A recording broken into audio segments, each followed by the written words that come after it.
Okay, so now I will want to generate the conferences microservice. In order to do so, I'm going to pop back to my terminal. I'm going to create a new folder called conferences, and I'm going to cd into it.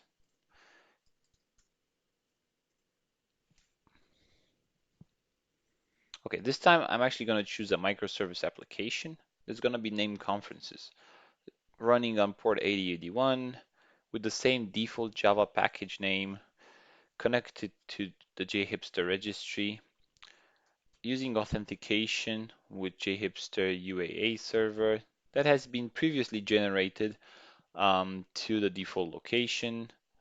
I'm going to use a SQL database, again for production MySQL and H2 for development.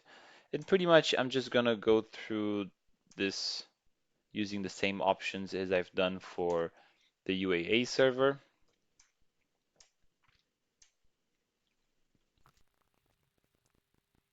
So currently I have all the scaffolding for my microservice. However, I don't have any entities nor business logic. In order to add an entity to this microservice, I will use a subgenerator, another subgenerator called JHipster entity, which requires me to actually pass in the name of the entity, which is going to be conference. Okay, now I'll start adding some fields to this entity. The first field I want to add is name, which is going to be a string that I want to be mandatory and unique as well. Next, I will also add participants, which is actually going to be an integer, and I also want this to be required. And I'm just going to add one last field, which is going to be date. And this is obviously this is going to be a zone date time. And as well, I want this to be mandatory. Okay, I don't want to add any other fields. Normally, at this point, you would specify the relationships that this entity has with other entities within your microservice. Obviously, I don't have any other entities, so I don't want to add anything at this point.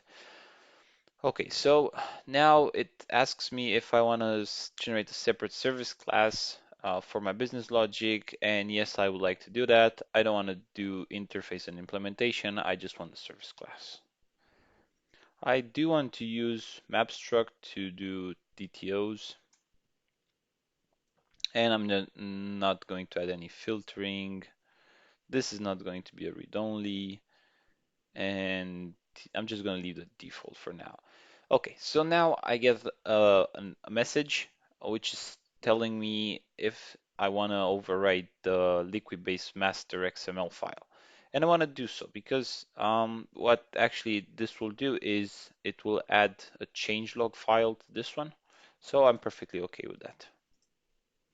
Okay, so now that this is done, I will go ahead with the steps that you've already seen for the UAA server. So I'm just going to run the CI/CD generator,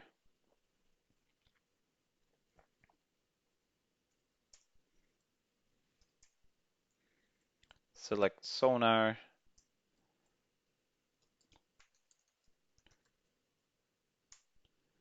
okay, and I'll just open up the file, uncomment these lines over here, save it, and then on GitLab, I will go ahead and add the sonar token variable to my engine. Sonar token, let me just copy the value again. Okay, save. Okay, and next I will just link it to my local folder, and that should be it. Just add everything. No, one last point. Let's just go ahead and change the sonar key for the project, so just make sure we don't have any errors. Just add this to my, okay, should be all fine. And initial commit. Let me just add the remote as well, and I will push this to master. If I can get this right.